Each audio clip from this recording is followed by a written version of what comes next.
திரு ராமசுப்ரமணியன், நீங்க ஆளும் கட்சிக்கு எதிரான ஒரு மனப்போக்கே ஒரு பெரிய அலையா மாறி அதுவே ஒரு அதிகபட்ச வாக்குப்பதிவுக்கு கொண்டு போகும் அப்படிங்கிற அந்த பார்வை சரியா?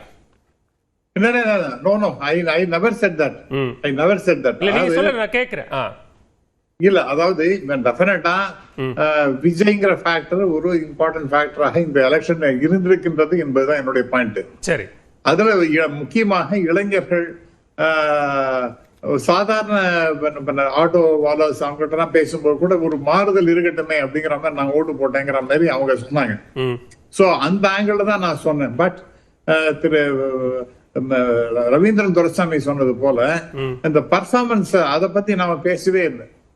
பர்ஃபார்மன்ஸ் டெஃபினட்டா இந்த எலெக்ஷன்ல நிறைய பெண்கள், குறிப்பாக ஒரு சாதாரண சாமானிய பெண்கள்லாம் நிறைய பேர் திராவிட முன்னேற்ற கழகத்தினுடைய பர்ஃபார்மன்ஸ் என்ன, அவங்க எவ்வளவு நல்லதெல்லாம் பண்ணிருக்காங்க.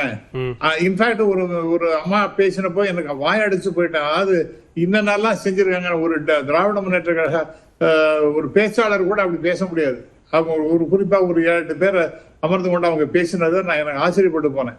இந்த இதெல்லாம் செஞ்சிருக்காங்க, ஐயா எல்லாம் எங்களுக்கு எல்லாம் இவ்வளவு பண்ணிருக்காங்க, இவ்வளவு எல்லாம் செஞ்சிருக்காங்க, இவ்வளவு மிகப்பெரிய திட்டத்தெல்லாம் கொண்டு வந்து எங்களுக்கு உதவிகரமாக இருந்திருக்காங்க அப்படின்னு எல்லாம் பேசும்பொழுது எனக்கே பிரமிப்பாக இருந்தது. அதனால பர்ஃபார்மன்ஸ் பேஸ்ட் அது டெஃபினட்டா அது நிறைய பேசும். ஆன்டி இன்கம்பன்சி, நீங்க சொல்ற அந்த ப்ரோ இன்கம்பன்சி ஒன்னு இருந்தாலும் இங்க அதிமுக பாஜக என்டிஏ முன்வைத்த ஆன்டி இன்கம்பன்சி அரசுக்கு எதிரான ஒரு பரப்புரை களத்துல முன் வச்சது.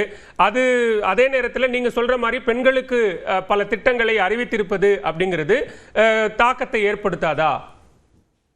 இல்ல, தாக்கத்தை டெஃபினட்டா ஒரு ரொம்ப பாசிட்டிவான இஷ்யூஸ் எல்லாம் பார்க்கும்பொழுது திராவிட முன்னேற்ற கழகம் அவங்களுடைய பர்ஃபார்மன்ஸ ரொம்ப நல்லா அனலைஸ் பண்ணிருக்காங்க. குறிப்பாக பெண்கள் ரொம்ப நல்லா அனலைஸ் பண்ணிருக்காங்கன்னு தான் நான் பாக்குறேன்.